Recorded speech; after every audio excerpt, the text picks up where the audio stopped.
One particular comment which struck a chord with me, and yet I stayed committed to the plan that we are presenting today. Kaido stood up in the community meeting when we presented it and said, well, you are yet again doing it. You're putting a big green space next to an even bigger green space and squeeze people into a dense development. Well, that's a priority that has been set by the community when we did the consultation process, and we felt that, yes, it was a true listening to the land. It was co-creation, that a value that we want to aspire to, and so we will leave near to 50% of the development land free of buildings.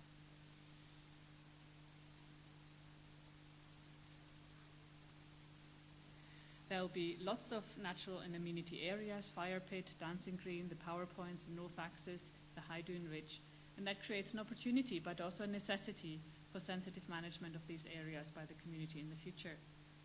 I hope an opportunity that we will raise to, otherwise the landscape will continue to deteriorate as it has done over the last 20 years.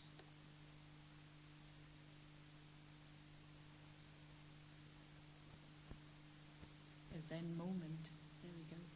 There's fire pit. The common land amongst the houses, there is small private gardens, but there's also this semi-private, semi-public space. Feel that the nature of the management should be determined by the collective, but as Duneland we will make sure that management will be put in place, and we are allocating budget for the development to set it up so that it's not being left for the future discussions as it is at the field at the moment, where then the residents struggle to come to an agreement what to do with the common land. For us, it's actually, that's why we call it, it's a developer-led co-housing development. We really want to make sure that that is implemented. And you've seen the different options already in Bill's presentation. And there are probably many more options the residents or the community will come up with in the future. As I mentioned, it's a developer-led co-housing. The layout supports the co-housing principles. There are collective facilities and the whole structure facilitates social integration. So the common room may look like this, or like this, or like that, or like this. And there will be an opportunity for multi-generational contact through the ground floors, which are in concept ideal for growing old gracefully in a multi-generational context. So the common room may look like this. Or like that.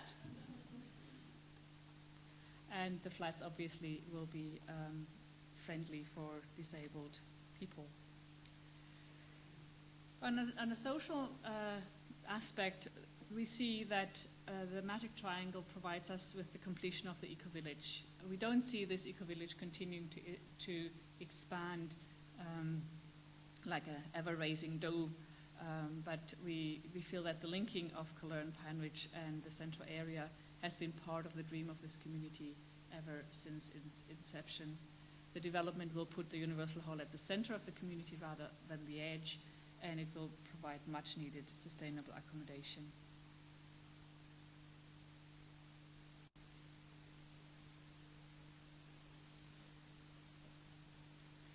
I've carried forward the color shading of the Magic Triangle master plan, and Roy put it into all the other areas. Not perfectly because it was done this afternoon, but we will improve on it and make it visible, the different zones at the park more visible. Mixed use is something we take very much for granted here, but actually out there in the world, mixed use is seen as a remedy to many modern problems, as so many sleep towns spring up around bigger towns and deprivation in inner city areas, etc., etc. Mixed use, where people live and work together in a residential area, is the remedy to a lot of those problems of disenfranchisement of big groups in our society. Now, talking about the financial aspects, due to the generosity of the Duneland shareholders who have not gone into spending their money 13 years ago in a speculative venture, but saying that they will cap any expected return to a maximum and may well take less than that agreed amount, that any generated profits beyond that will be available to the community. Once these profits are available, and we are doing our damn best to make sure that there hopefully will be some profit at the end of this development that we then can use for community benefit. But it's no use talking about the profit now, we first have to make it.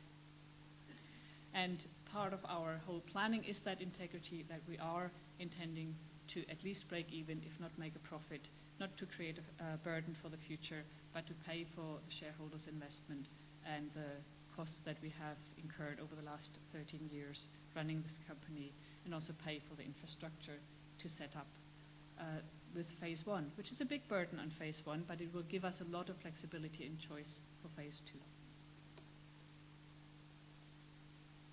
Affordable housing, by the sheer fact that these houses are relatively modest, relatively small, and that we build 25 at a time, we maximize economy of scale.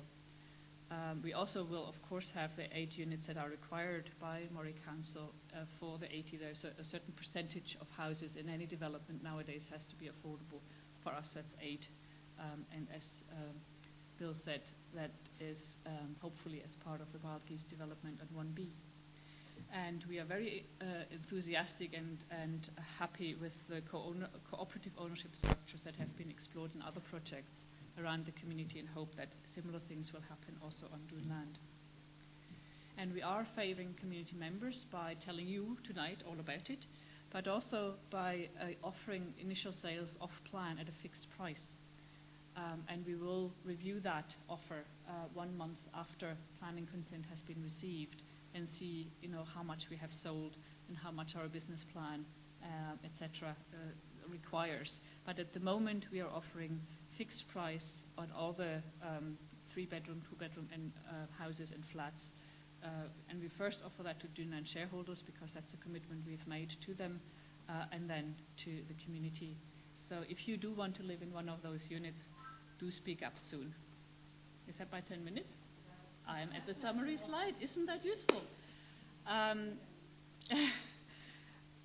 As with any choice, whenever we make a choice, we close doors. And so we have closed doors with this development that we're proposing. Things that might have happened are now not going to happen. But we do think that we have taken the priorities which came out of the community seriously, and we have managed to balance contradicting values as well as we possibly could, and have achieved a development which reaches for very high standards. And we do take pride in that. So, whatever you can do or dream you can, begin it. So let's do it. Thank you.